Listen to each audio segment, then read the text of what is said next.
நம்ம சின்ன குழந்தைகள்ல இருந்து பெரியவங்க வர எல்லோரும் விரும்பி சாப்பிடுற காலிஃபிளவர் ஃப்ரை தாங்க எப்படி செய்யறதுன்னு பார்க்க போறோம். இது வெளியில போனாலே இதை வாங்கி சாப்பிட ரொம்ப ஆசைப்படுவேன். இந்த காலிஃபிளவர் ஃப்ரையை ரொம்ப ஈஸியா வாங்க எப்படி செய்யறதுன்னு பார்க்கலாம். ஃபர்ஸ்ட் காலிஃபிளவர் ஃப்ரை செய்யறதுக்கு நான் ஒரு மீடியம் சைஸ் பூவை இப்படி சின்ன சின்ன பீஸா கட் பண்ணி எடுத்து வச்சிருக்கேங்க. இப்போ இதை வெந்நில போட்டு எடுத்துக்கலாம். இப்போ இந்த காலிஃபிளவருக்கு தேவையான அளவுக்கு வெந்நி வச்சிருக்கேங்க. அது கூட ஒரு அரை ஸ்பூன் மஞ்சள் தூள், கொஞ்சமா கல் உப்பு. பாருங்க தண்ணி நல்லா கொதி வந்துருச்சுங்க. இப்ப இது கூட நம்ம எடுத்து வச்ச காலிஃபிளவரை சேர்த்துக்கலாம். இப்படி செய்யறப்போ அதுல சின்ன சின்ன பூச்சி கிருமிகள் இருந்தா கூட செத்துருங்க. காலிஃபிளவரை போட்டதுமே ஸ்டவ் ஆஃப் பண்ணிருங்க. இப்ப ஒரு 5 நிமிஷம் இருக்கட்டும். அதுக்கப்புறம் தண்ணியை வடிச்சு எடுத்துக்கலாம். இப்போ காலிஃபிளவரை நல்லா வடிச்சு எடுத்து வச்சாச்சுங்க. இப்போ இது இருக்கட்டும். காலிஃபிளவர் பொரிக்கிறதுக்கு தேவையான மசாலாவை ரெடி பண்ணிக்கலாங்க. 2 ஸ்பூன் கார்ன்ஃபிளவர் மாவு, 1 ஸ்பூன் கடலை மாவு, 1 ஸ்பூன் காஷ்மீரி மிளகாய்த்தூள். இதுல இருந்து நல்ல ஒரு கலர் வருங்க, அதுக்காகத்தான்.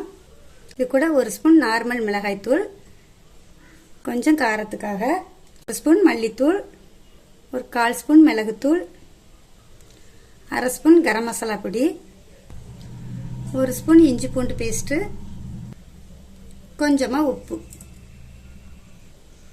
கூடவே 1 ஸ்பூன் எண்ணெய் சேர்த்துக்குவோம். பொரிக்கிறப்போ நல்லா பிரியாம வரும், அதுக்காகத்தான். இப்போ இது கூட கொஞ்சமா தண்ணி சேர்த்து நல்லா மிக்ஸ் பண்ணிக்குவோம்.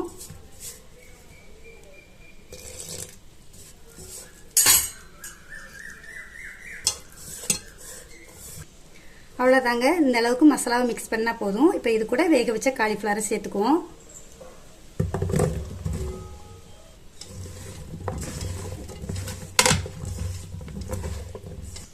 அவ்வளோதாங்க. இந்த அளவுக்கு மிக்ஸ் பண்ணா போதும். எல்லா காலிஃபிளவர்லையும் மசாலா நல்லா கோட் ஆகுற மாதிரி மிக்ஸ் பண்ணிக்கோங்க. இப்போ இது ஒரு 10 நிமிஷம் இருக்கட்டும். 10 நிமிஷம் ஆகுதுங்க. நல்லா ஊறிட்டு இப்போ இதை ஃப்ரை பண்ணி எடுத்துக்கலாம். ஒரு கடாய் வச்சு எண்ணெய் ஊற்றி வச்சிருக்கேங்க. எண்ணெயுமே நல்லா சூடாயிருச்சு. இப்போ இதில் ஒவ்வொரு காலிஃபிளவரா போட்டுக்கலாம்.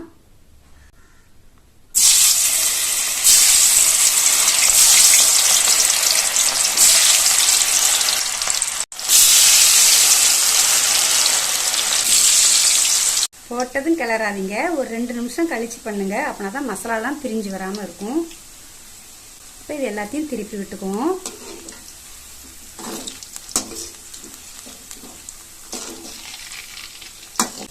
நல்லா பொரிஞ்சிட்டுங்க. இப்போ இதை எடுத்துக்கலாம்.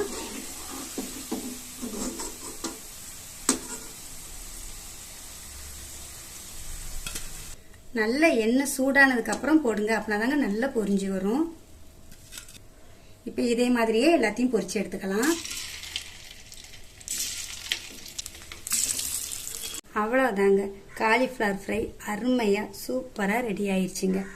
நம்ம வெளியில போனாலே ரோட் சைடு கடையில இதை தாங்க வச்சு விற்பாங்க. நம்ம வாங்கி சாப்பிட ரொம்ப ஆசைப்படுவோம். அதையும் விடவே டேஸ்டாவும் ஹெல்த்தியாவும் நம்ம வீட்டிலே செஞ்சிடலாங்க. நீங்களே இதை உங்க வீட்டில் செஞ்சு பார்த்துட்டு எப்படி இருக்குன்னு கமெண்ட்ல சொல்லுங்க. இந்த வீடியோவுக்கு லைக் போடுங்க. மறக்காம நம்ம சேனலுக்கு சப்ஸ்கிரைப் பண்ணுங்க. நன்றி.